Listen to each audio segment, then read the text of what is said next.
Hi, my name is Lucas. I'm a developer here at Ethiopian, and today I'm going to show you a little bit about how dynamic workers work in Cloudflare.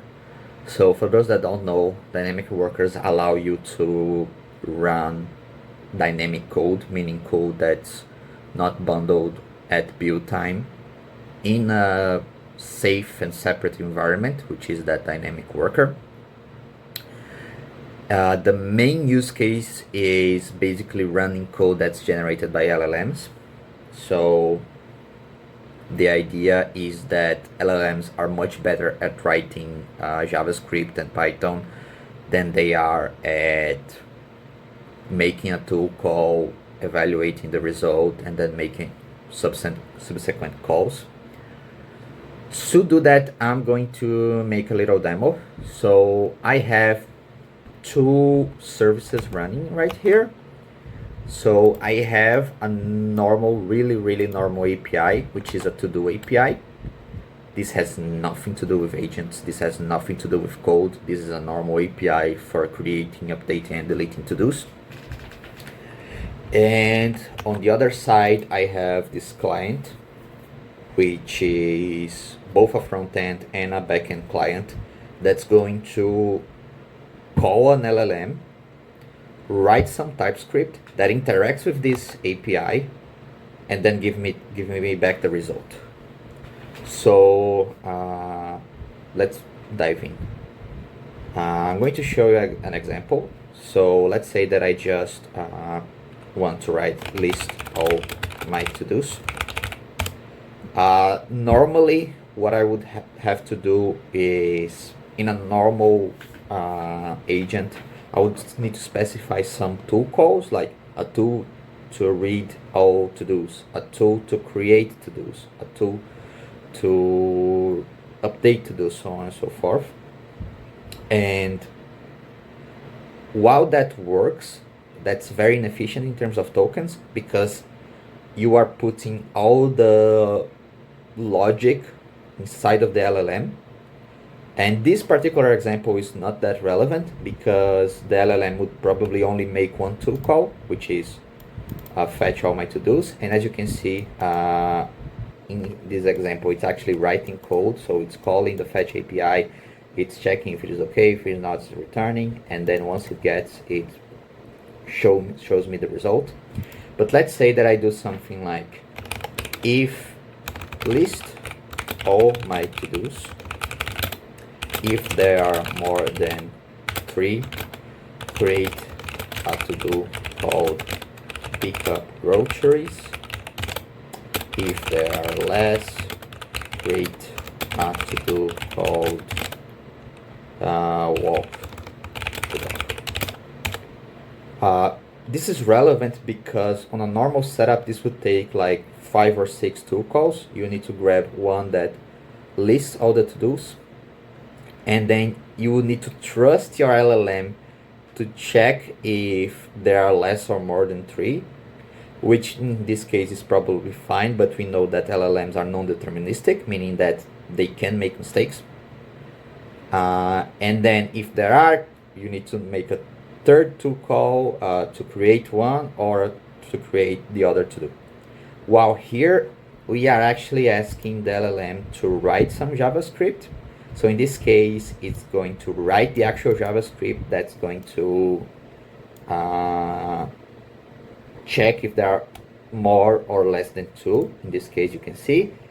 And then once it runs this, which is going to, the LLM is going to grab that result and then create the to-do.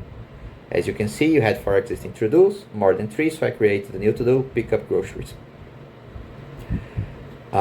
This is relevant because it saves token. This is relevant because it's more reliable, meaning that we leave the deterministic workflows to an actual deterministic machine, which is the TypeScript interpreter. And most importantly, because we are running this inside of a dynamic worker, we can do some things that are very nice in terms of safety. So I'm going to jump back at the code, and I'm going to run everybody through the code so it's clear. So here we're just creating the to-do API context. This is what we're going to send to the LLM. So like the base URL, the open API URL, all coding guidelines, like what to use, JavaScript. This is the environment for the Cloudflare worker. So like the base URL and the bearer token, which is going to be very important right after I talk a little bit more, so on and so forth. And then we build the to-do API context. This is what we send to the LLM. So we download the openapi.json so the LLM knows what routes it can call and everything. And then we return, and then we build a system prompt. Everything's fine. The most interesting thing here is this, which is the outbound proxy, which extends worker entry point.